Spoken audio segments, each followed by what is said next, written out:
नमस्कार दर्शकों, बात आज के चैनल में आपका स्वागत है। मैं हूं पारुल शर्मा और पेश है आज की सच्ची बात पक्की बात।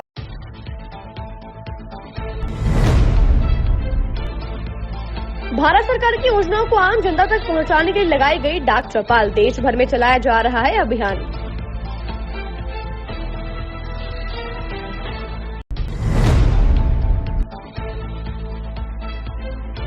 सोशल मीडिया पर अजमेर में ट्रेन को उड़ाने की मिली धमकी, पुलिस ने बढ़ाई सुरक्षा।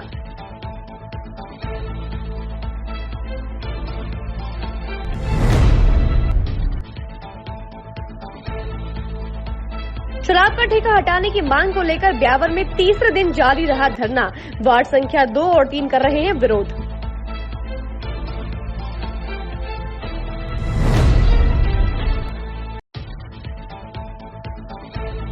निजी अस्पताल से कम नहीं है सरकारी अस्पताल, नेहरू अस्पताल के डॉक्टर ने किए जटिल ऑपरेशंस।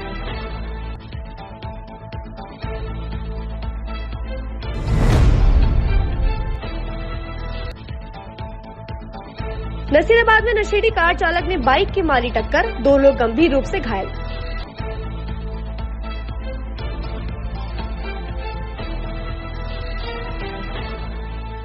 के लिए ऐसा स्कूल तलाश रहा हूं जहां बच्चा स्टडी करे और साथ में उसे सभी स्पोर्ट्स फैसिलिटीज भी मिले। अपने बच्चे के लिए सतगुरु इंटरनेशनल स्कूल चुनो। स्टडी के साथ साथ यहां इवनिंग में नेशनल लेवल के कोचेज द्वारा swimming, badminton, lawn tennis, table tennis, basketball जैसे स्पोर्ट्स की ट्रेनिंग दी जाती है। अरे वाह! सतगुरु इंटरनेशनल स्कूल, पृथ्वीराज नगर, ऑपोजिट ए ब्लॉक, पंचशील, अजमेर।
ये सर्किट मामू नहीं बनने का, रेडीनेट फाइबर लगाने का। इंटरनेट बोले तो रेडीनेट फाइबर नेट। डिटेल्स के लिए 7412001234 पे कॉल लगाने का। सही है भाई।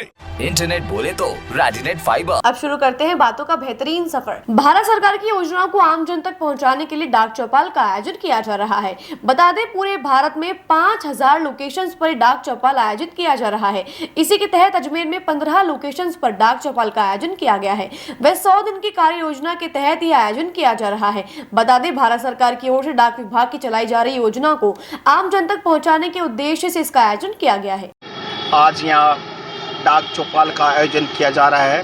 पूरे भारतवर्ष में 100 दिन का प्रोग्राम भारत सरकार ने लॉन्च किया है, जिसमें 5000 लोकेशन पर डाक चौपाल का आयोजन हो रहा है। 15 लोकेशन अजमेर मंडल में चयनित हुई है, जिसमें से 3 लोकेशन पर कल 23/7 को डाक चौपाल का आयोजन हुआ कायड़ में, माखूपुरा और बांदर सिंदरी में। आज यहाँ प्रधान डाकघर अजमेर में, प्रधान डाकघर मदनगंज, किशनगंज में डाक चौपाल का आयोजन हो रहा है। इस डाक चौपाल का उद्देश्य आम जन तक डाक विभाग की सेवाओं से अवेयर करवाना है। डिजिटल फ्रॉड जो हो रहे हैं ज़्यादातर, उन फ्रॉड्स को रोकने के लिए लोगों को अवेयर करना है। भारत सरकार की बहुत सी योजनाएं हैं, उनको आम जन तक पहुंचाना है। इसमें को स्पॉन्सर्ड कुछ कोई जुड़ना चाहे हमारे साथ में एनजीओ है तो ये भी अपने भारत सरकार की योजनाएं, राजस्थान सरकार की योजनाएं आम जन तक पहुंचाते हैं। यही इसका उद्देश्य है।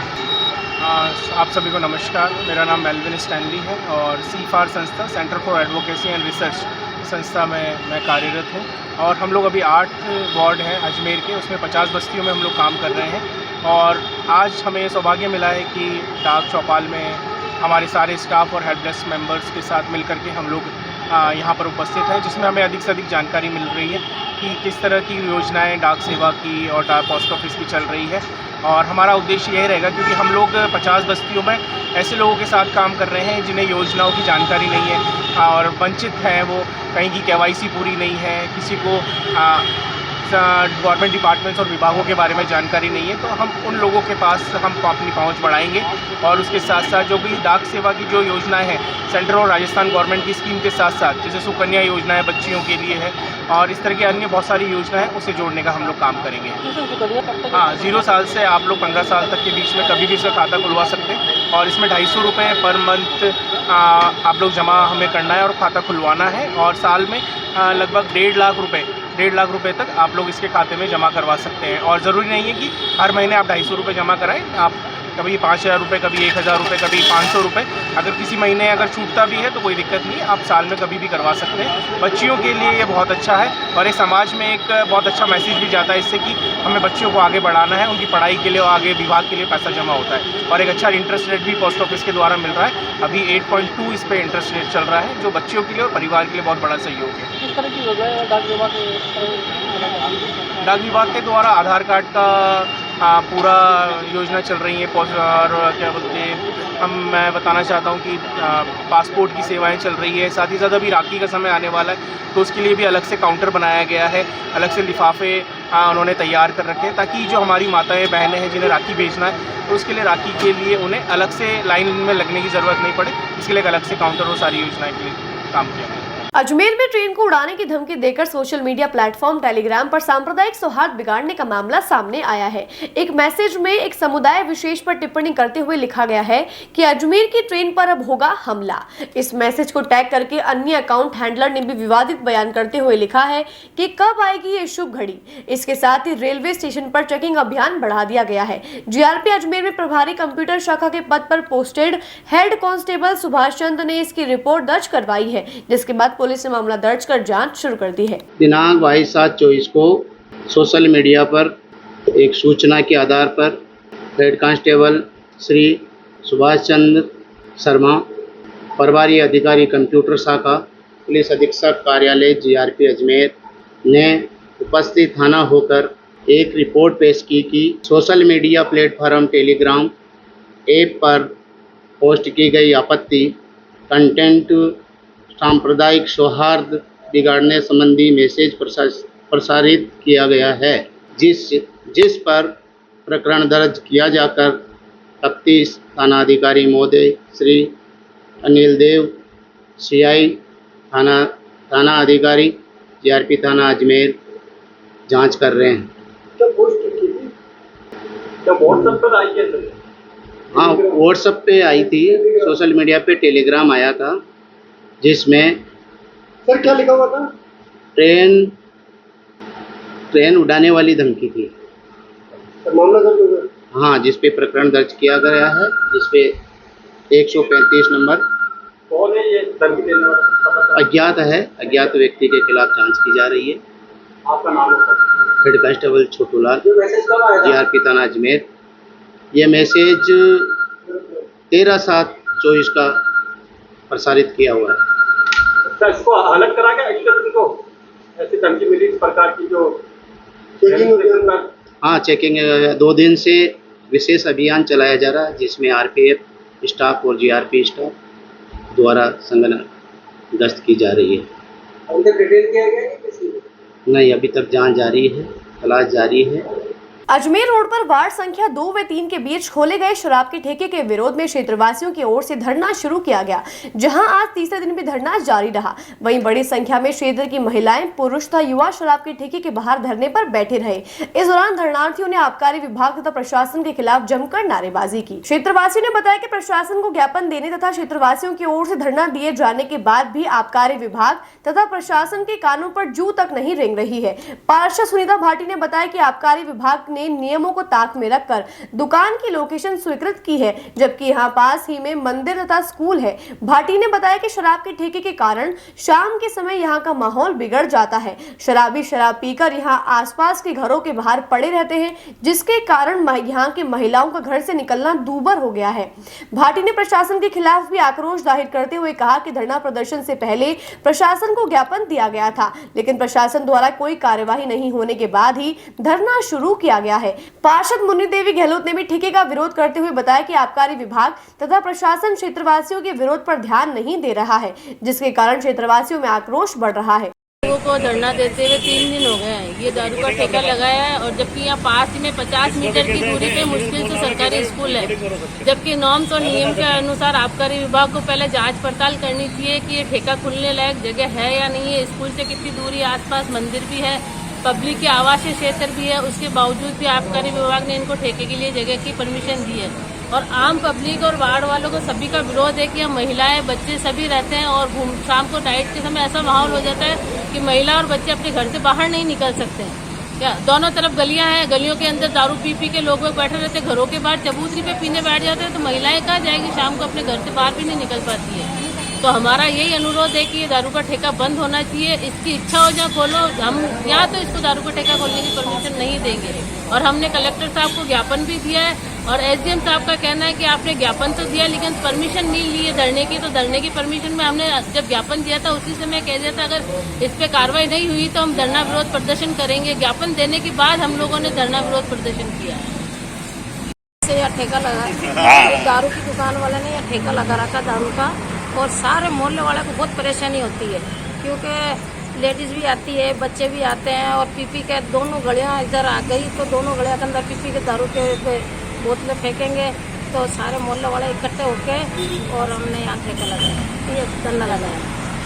जिला अस्पताल के ईएनटी विभाग द्वारा बीते 15 दिनों में किए गए विशेष ऑपरेशंस को लेकर आज एक प्रेस वार्ता कर जानकारी दी गई। जिला मेडिकल कॉलेज के प्रिंसिपल डॉक्टर अनिल सामरिया ने जानकारी देकर बताया कि जिला हॉस्पिटल में सभी सुविधाएं व उच्च शिक्षित डॉक्टर, प्रशिक्षित डॉक्टर्स उपलब्ध हैं, जो कि मरीज की सेवा के लिए प्रतिबद्ध है। उनका लक्ष्य है कि हर मरीज स्वस्थ होकर अपने घर पहुंचे।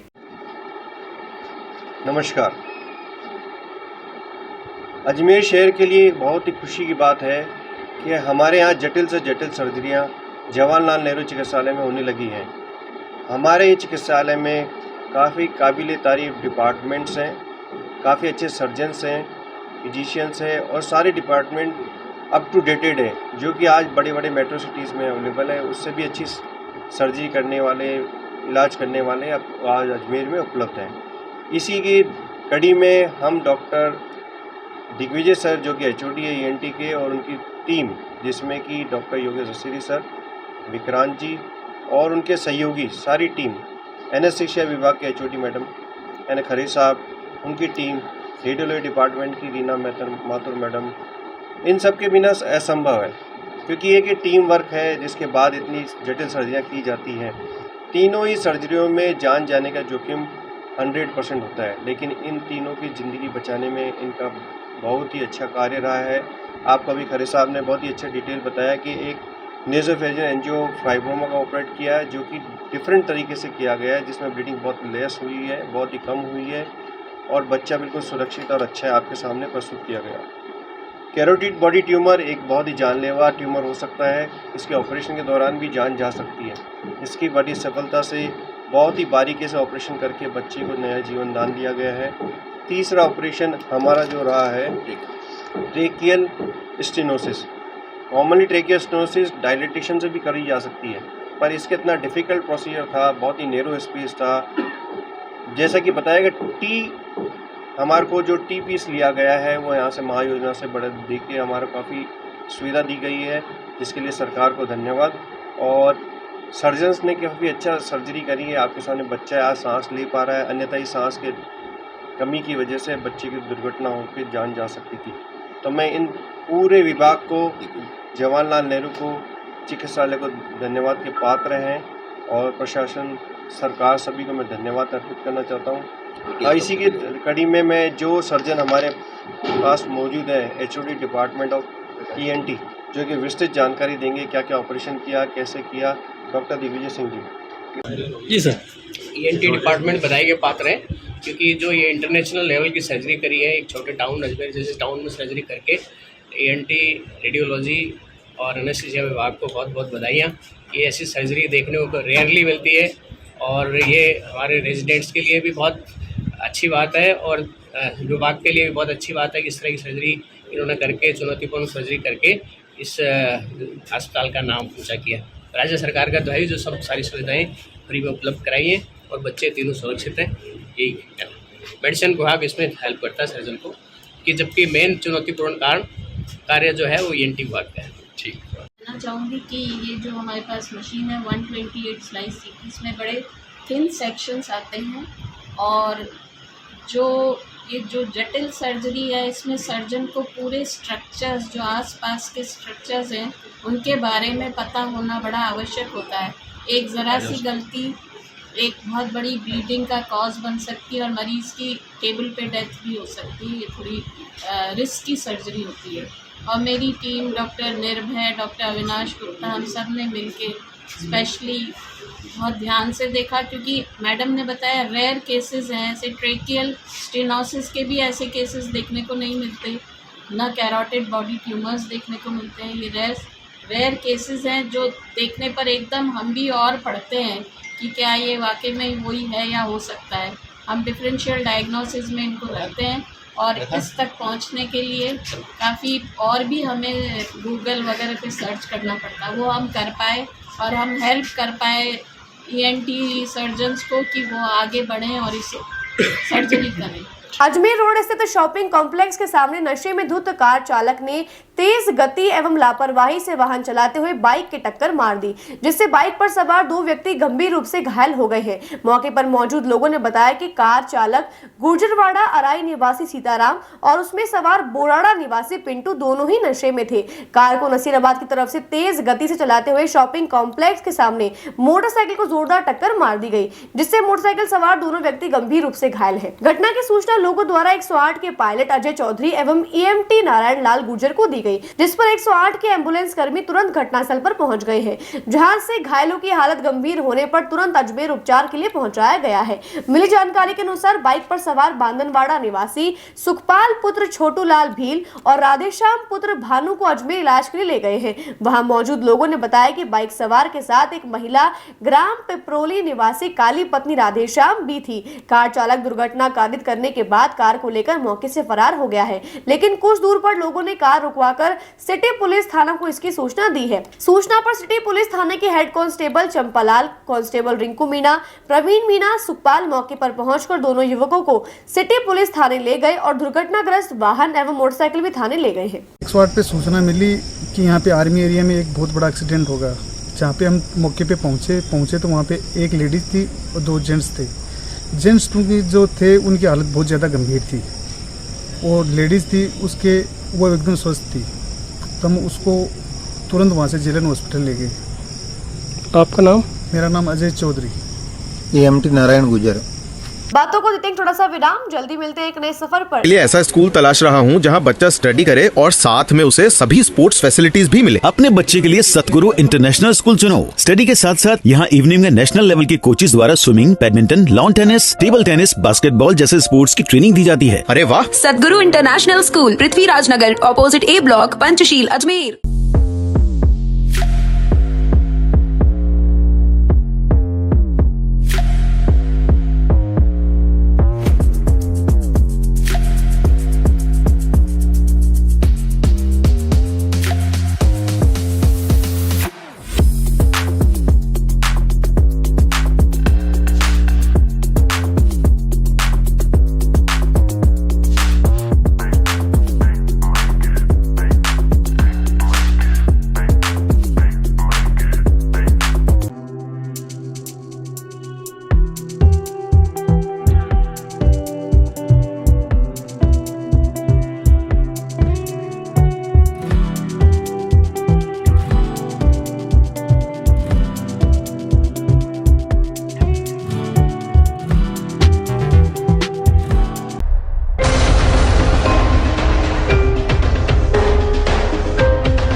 ये सर्किट मामू नहीं बनने का, रेडीनेट फाइबर लगाने का। इंटरनेट बोले तो रेडीनेट फाइबर नेट। डिटेल्स के लिए 7412001234 पे कॉल लगाने का। सही है भाई। इंटरनेट बोले तो रेडीनेट फाइबर। एक बार फिर आपका स्वागत है। आइए चलते हैं एक नए सफर पर। पिछले 10 दिनों से पुष्कर सरोवर में मछलियों के मरने का दौर लगातार जारी है। लगातार मछलियां मरती जा रही हैं। इसका मुख्य कारण है पुष्कर के 18 कुंडों का गंदा पानी मुख्य सरोवर में डाला जा रहा है, जिसकी वजह से मछलियां मौत के मुंह में जाती जा रही हैं। हमारे संवाददाता दिनेश पाराशर ने जब इसके बारे में जानकारी जुटाई तो सामने आया कि 18 कुंडों की सफाई के लिए उसका गंदा पानी मुख्य सरोवर में डाला जा रहा है। आइए देखिए हमारे संवाददाता दिनेश पाराशर की खास रिपोर्ट। पुष्कर सरोवर पे कुंडों की सफाई हो रही है। ये सड़ा हुआ पानी, गंदा पानी जिसमें कीड़े पड़े हुए हैं, इसको लिफ्ट करके मुख्य सरोवर में डाला जा रहा है। ये सारे सरोवर को गंदा कर रहे हैं इस पानी को डाल के। मतलब कहीं पवित्रता नाम की कोई चीज़ भी नहीं छोड़ रहे हैं लोग। मतलब सारा पानी, ये गंदा पानी पुष्कर सरोवर में डाल रहे हैं, जबकि इस पानी को लिफ्ट करके बाहर सीवरेज के नाले में डालना चाहिए। लेकिन पुष्कर सरोवर के मुख्य सरोवर में ये गंदा पानी लिफ्ट करके डाल रहे हैं। अब इससे ज़्यादा क्या मर्यादाहीन होगी इस पुष्कर तीर्थ की। हम खुद ही इस तीर्थ को बर्बाद कर रहे हैं, कोई दूसरा नहीं। हमारी व्यवस्था ही इस तीर्थ को बर्बाद कर रही है। हमारी व्यवस्था ही ऐसी है कि हम खुद इस पानी को, गंदे पानी को, सड़े हुए पानी को पुष्कर सरोवर में डाल रहे हैं। अब किसको दोष दें? हम खुद दोषी हैं इस बात के लिए। आज आनासागर पुरानी चौपाटी पर एक युवक तैरता हुआ पाया गया, जिसके बाद उसे नाव की सहायता से सही सलामत बाहर निकाल लिया गया है। बता दें युवक को जेल अस्पताल इलाज के लिए लाया गया है, जहां युवक का इलाज जारी है। हरियाणा थाने में इतना मिली कि पुरानी चौपाटी शिव मंदिर के पीछे कोई आदमी आनासागर में तैरता हुआ दिख रहा है, जिसमें मौके पे गए, नाव को भेजा, जो अंदर तैर रहा था उसको लेके आ गए और इलाज चल रहा है। नहीं, अभी तो आए हैं, इलाज चल रहा है। डॉक्टर पर नाव वाला हूँ, तैरता हुआ मिला। अभी नाम बता पूछे कौन है, क्या है। अभी इलाज पहले जरूरी है, इलाज करवा रहे हैं। आज हाई सिक्योरिटी जेल से 4 हार्डकोर अपराधियों को इलाज के लिए जेल अस्पताल लाया गया, जहां चारों का कान, नाक, गला और आंखों का इलाज करवाया गया। कोतवाल थाना अधिकारी वीरेंद्र सिंह भी अपने जाब्ते के साथ मौके पर मौजूद रहे। वे चारों हार्डकोर अपराधियों को हथियारबंद जवानों के साथ अस्पताल लाया गया। वे इलाज देने के बाद सभी हार्डकोर अपराधियों को पुलिस जाब्ते के बीच ही हाई सिक्योरिटी जेल भेज दिया गया है। बता दें हार्डकोर आरोपी रघुवीर सिंह, अश्विनी, विक्रम गुर्जर व मुकेश, ये चारों आरोपी विभिन्न मामलों में सजा काट रहे हैं। वार्ड नंबर 57 में क्षेत्रवासी पानी निकासी की समस्या को लेकर परेशान हैं। उनका कहना है कि पानी की निकासी सुचारू नहीं होने की वजह से तकरीबन 50 घर इससे जूझ रहे हैं। उनके घरों में सीलन बढ़ती जा रही है। इससे परेशान होकर आज सभी क्षेत्रवासी अपनी समस्या को लेकर जिला कलेक्टर के पास पहुंचे और उनकी समस्या को दूर करने की गुहार लगाई। उनका कहना है कि यदि उनकी समस्या जल्द ही दूर नहीं की गई तो सभी क्षेत्रवासी उग्र आंदोलन करेंगे। वार्ड 57 से हैं। हमारे नालियों का पानी बरसों से खेत के पीछे से होते हुए जा रहा था। शाही मस्जिद से लेकर के रतनलाल जी सैनी हमारे अंकल हैं, उनके पास के घर से होता हुआ जा रहा था पीछे की तरफ। कुछ सालों से वो पानी को अवरुद्ध कर दिया गया है, पीछे रोक दिया गया है, वहाँ मलबा डाल के। तो उसकी वजह से हम लोगों को दिक्कत हो रही है। हमने मलबा डाला क्या है? मलबा कुछ फैमिली है जो जिनके खेत है पीछे की तरफ से, उनमें से किसी ने खेत में डाल रखा है मलबा, और उसकी वजह से हमारा पानी जा नहीं पा रहा है। क्या दिक्कत आ रही है? पानी की वजह से हमारे घरों में सील चढ़ रही है और मकान गिरने की कगार पर ही है, और पानी इतना बढ़ जाता है कि हमारे को घर में जाने में भी काफी दिक्कत होती है। कितने मकान प्रभावित? लगभग 50 से 60 मकान है, शाही मस्जिद से लेकर रतनलाल जी सैनी तक के। उनका सबका पानी पीछे से होते हुए बरसों से जा रहा था। तो अब आप क्या चाहते हो? हमने लास्ट ईयर भी मैडम को भी दी थी, नगर निगम में भी दी थी, अनीता मैडम को भी दी थी, और सभी को हमने एप्लीकेशन दी थी इस कार्रवाई के लिए, लेकिन अभी तक कोई सोल्यूशन नहीं हुआ है। और आज भी हम 3 तारीख को 3 जुलाई को भी देके गए थे, और आज फिर आए हम। ये एप्लीकेशन हम मैडम को देना है, जिला अधिकारी मैडम को। अगर ये सोल्यूशन होता तो ठीक है, नहीं तो हम लोग भी ये सोच रहे हैं कि हम लोग अपने वार्ड में धरना प्रदर्शन करेंगे, रोड जाम करेंगे, और उसके बाद ही हमारी कार्रवाई होगी। आपका वार्ड पार्षद है रंजीत नरूका। उनको शिकायत नहीं करी? उनको हमने शिकायत करी थी, लेकिन उन लोगों ने ये बोलकर टाल दिया कि ये पर्सनल मैटर है, पर्सनल लैंड है। जबकि अनीता मैडम ने 2008 में जो नाली बनवाई थी, ये सबकी स्वीकृति से हुई थी। नेचुरल सी बात है, गवर्नमेंट के फंड से बनी है, तो ये सरकारी तो प्राइवेट हो रही है। मैडम को अपने एप्लीकेशन दी थी, उसके बाद नगर निगम से एक मैडम आई थी, उन्होंने जांच करी थी, और जांच करके जो भी उन्होंने रिपोर्ट क्या भेजी, हमने आकर के उसके बाद में यहाँ मालूम भी किया था, लेकिन नगर निगम से कोई रिपोर्ट नहीं आई थी तब तक। आज इसलिए हम फिर 20 दिन करीब हो चुके हैं। 3 तारीख को हमने दी थी और आज वापस आए और हमें एप्लीकेशन देना है, यहाँ देना है। बातों को देते हैं थोड़ा सा विराम, जल्दी मिलते हैं एक नए सफर पर। लिए ऐसा स्कूल तलाश रहा हूँ जहाँ बच्चा स्टडी करे और साथ में उसे सभी स्पोर्ट्स फैसिलिटीज भी मिले। अपने बच्चे के लिए सतगुरु इंटरनेशनल स्कूल चुनो। स्टडी के साथ साथ यहाँ इवनिंग में नेशनल लेवल के कोचेज द्वारा swimming, badminton, lawn tennis, table tennis, basketball जैसे स्पोर्ट्स की ट्रेनिंग दी जाती है। अरे वाह! सतगुरु इंटरनेशनल स्कूल, पृथ्वीराज नगर, ऑपोजिट ए ब्लॉक, पंचशील, अजमेर।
ये सर्किट मामू नहीं बनने का, रेडीनेट फाइबर लगाने का। इंटरनेट बोले तो रेडीनेट फाइबर नेट। डिटेल्स के लिए 7412001234 पे कॉल लगाने का। सही है भाई।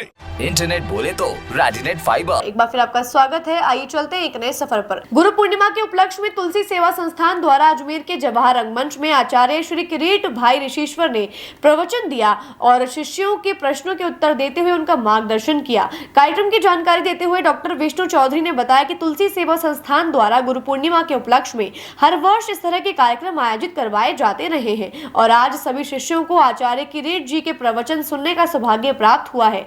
आपको बता दें कि प्रवचन के बाद श्री राम धर्मशाला में प्रसादी का आयोजन भी रखा गया है। अवसर यहाँ पर आया है और गुरुजी कृपा करके स्वयं यहाँ पर पधारे हैं। ये उनके साथ जो आगे बढ़ रहे हैं साधना में, उन सब के लिए आज का दिन स्वर्णिम अक्षरों में लिखा जाएगा कि गुरुदेव स्वयं पधार करके उनको आगे के लिए मार्ग बता रहे हैं कि तुम्हें इस तरीके से आगे बढ़ना चाहिए। और जो लोग जिनको किसी भी प्रकार की शंका है वो भी गुरुदेव से बात करके अपनी शंका दूर कर रहे हैं। कालीचरण दास खंडेलवाल। आज जो कार्यक्रम है वो गुरु पूर्णिमा के उपलक्ष्य में किया जा रहा है। इसके आयोजक तुलसी सेवा संस्थान अजमेर है और प्रतिवर्ष की भांति इस वर्ष भी आज 24 जुलाई को किरीट भाई ऋषिवर इसमें गुरु पूर्णिमा पर शिष्यों का आशीर्वाद देने के लिए, आशीर्वचन प्रदान करने के लिए आए हुए हैं और वो अपने शिष्यों का आध्यात्मिक मार्ग प्रशस्त करने के लिए ये देते हैं प्रवचन। और आज लोगों को जो आत्मीयता के साथ उन्होंने आध्यात्मिक मार्ग को सफल बनाने के लिए इसी पर उन्होंने प्रवचन दिया। जिन महानुभावों की शंका समाधान थी उन महानुभावों ने से प्रश्न पूछे गए और उन प्रश्नों का किरीट भाई ने बड़ी आत्मीयता के साथ बड़ा सुंदर ही जवाब प्रस्तुत किया गया। और जो सदस्य दीक्षा लेना चाहते थे उन सदस्यों को गुरुदेव ने दीक्षा भी प्रदान की। अभी आज इसके बाद प्रसादी का आयोजन है, श्री राम धर्मशाला के अंदर प्रसादी की जा रही है। अखिल भारतीय संयुक्त अधिवक्ता मंच ने आज अधिवक्ता संरक्षण अधिनियम को देश व प्रदेश में लागू करने के लिए प्रधानमंत्री मोदी के नाम कलेक्टर को ज्ञापन सौंपा। हाल ही में कर्नाटक सरकार द्वारा एडवोकेट प्रोटेक्शन एक्ट लागू किया गया है, जिसके बाद इस एक्ट को लागू करने के लिए अधिवक्ताओं की मांग और तेज हो गई है। अधिवक्ताओं का कहना है कि उनको आए दिन धमकियां मिलती रहती हैं, जिसके कारण उनमें भय व्याप्त है। इस कानून से अधिवक्ताओं को संरक्षण मिलेगा और वे अपना कार्य निर्भीक होकर कर सकेंगे। आपको जानकारी देते हुए बता दें कि राजस्थान अधिवक्ता संरक्षण विधेयक 2023 में राजस्थान विधानसभा में पेश किया गया था, जिसका उद्देश्य अधिवक्ताओं को उनके पेशेवर सेवाओं में बाधा डालने वाले और आपराधिक धमकी जैसे अपराधों से सुरक्षा प्रदान करना है। विधेयक में प्रावधान है कि किसी अधिवक्ता के विरुद्ध हमला, गंभीर चोट, आपराधिक बल और आपराधिक धमकी का कोई भी कृत्य अपराध माना जाएगा। विधेयक अधिवक्ताओं के विरुद्ध ऐसे कृत्यों के लिए अलग अलग दंड निर्धारित करता है। साथ ही यदि कोई वकील इस कानून का दुरुपयोग करता है, दुर्भावनापूर्ण उद्देश्यों के लिए इसका उपयोग करता है या झूठी शिकायत करता है, तो उसे 3 साल तक की कैद, जुर्माना दंडित किया जा सकेगा। अजमेर के अधिवक्ताओं द्वारा अखिल भारतीय संयुक्त अधिवक्ता मंच के हमारे अध्यक्ष साहब के साथ में हमारा जो काफी टाइम से प्रोटेक्शन एक्ट लागू होने के लिए पड़ा था, उसे लागू कराने के लिए आज हम श्रीमान कलेक्टर साहब को राजस्थान सरकार के लिए ज्ञापन देने के लिए आए हैं, क्योंकि कर्नाटक सरकार ने प्रोटेक्शन एक्ट लागू कर दिया। पूर्व के अंदर हमारे कई अधिवक्ताओं के साथ राजस्थान के अंदर घटनाएं होने के बाद हमारे राजस्थान में बार काउंसिल के समक्ष हमारे द्वारा धरना प्रदर्शन आंदोलन किए गए थे, जिस पर प्रोटेक्शन एक्ट को लेकर सरकार के सामने एक्ट को प्रस्तुत किया था, जब और राज्यपाल के पास में विचाराधीन पड़ा है। हमारा ये कहना है कि जो एक्ट लागू किया गया था उसे प्रॉपर वे के अंदर लागू करें। जिस प्रकार से कर्नाटक सरकार द्वारा लागू किया गया है, उसे इतने दिन तक क्यों है? आज राज्य सरकार को वापस से बीजेपी की सरकार बन गई है, 8 महीने हो गए हैं, वह एक्ट लागू क्यों नहीं हो रहा है? वैसे ही पूर्वोत्तरी की तरह ही अभी भी कई जगह अधिवक्ताओं के साथ गलत व्यवहार, झगड़ा सब कुछ हो रहा है, तो उस प्रोटेक्शन एक्ट को जल्द से जल्द लागू करें, जिस प्रकार से कर्नाटक सरकार द्वारा लागू किया गया है। जिस प्रकार से अधिवक्ता जो कोर्ट ऑफिसर है और कोर्ट ऑफिसर के रूप में जो गरीब पक्षकारों को अधिवक्तागण जो न्याय दिलाते हैं, उसमें कई प्रकार से जो अभियुक्त लोग हैं जिनको अधिवक्ता सजा दिलवाते हैं, और वो लोग कहीं न कहीं जो हमारे राजस्थान में और देश में जो वकीलों को धमकियां देते हैं या वकीलों के परिवार वालों को किसी प्रकार का जो नुकसान पहुंचाने की जो सोचते हैं, इसके लिए हमने जो राजस्थान सरकार को बार बार ज्ञापन के माध्यम से और हमारे पूरे अजमेर और प्रदेश के अधिवक्ताओं ने जो पुरजोर तरीके से कि भाई प्रोटेक्शन एक्ट लागू करे, जिससे कोर्ट ऑफिसर होने के नाते और इस प्रकार जो आपराधिक तत्व है वो अगर किसी प्रकार की कोई घटना कारित करते हैं या धमकियां देते हैं तो उनको सख्त से सख्त कार्रवाई करके और उनको इस प्रकार की जो अनगल जो, क्योंकि कई बार हमारे अधिवक्ताओं की इस मामले के हत्या भी हो चुकी है, तो इस प्रकार हम सुरक्षा चाहते हैं और उसके लिए कर्नाटक सरकार ने जो लागू कर दिया है। राजस्थान सरकार में भी गहलोत सरकार ने जो एक बना करके और आपके विधानसभा में लाया, लेकिन उसमें त्रुटियां होने के कारण वो राज्यपाल महोदय के पास पड़ा है। और हम लोग ये चाहते हैं कि बीजेपी सरकार और मुख्यमंत्री जी है, प्रधानमंत्री जी का नाम आज ज्ञापन देकर के और मुख्यमंत्री जी भजनलाल जी शर्मा को और सारे विधायक गणों को भी हम ये निवेदन करना चाह रहे हैं कि इसको प्रोटेक्शन एक्ट को लागू करें, जिससे अधिवक्ता अपने आप को सुरक्षित महसूस करे और अधिवक्ताओं की सुरक्षा निश्चित रूप से मजबूत हो सके। इसको लेकर के आज सभी अधिवक्तागण हम कलेक्टर साहब को ज्ञापन देने के लिए आए हैं। द्रौपदी देवी स्कूल में आज भारत विकास परिषद की ओर से छात्र अभिनंदन गुरु वंदन कार्यक्रम का आयोजन किया गया। इस कार्यक्रम के अंतर्गत विद्यालय के 20 अध्यापक अध्यापिकाओं को सम्मानित किया गया। इसके साथ ही 20 छात्राओं को सम्मानित किया गया जिन्होंने 80% से 100% तक के अंक प्राप्त किए हैं। वही बता दें, द्रौपदी देवी स्कूल की एक भी छात्रा सेकेंड डिवीजन से उत्तीर्ण नहीं हुई है। सभी ने फर्स्ट डिवीजन प्राप्त करके विद्यालय को गौरवान्वित किया है। इस दौरान रंजना अग्रवाल जो कि प्रिंसिपल है वहाँ की, उन्होंने भारत विकास परिषद का अभिनंदन किया है। स्कूल नयाबाजार अजमेर में आज भारत विकास परिषद की तरफ से छात्र अभिनंदन गुरु वंदन ये प्रोग्राम आयोजित किया गया।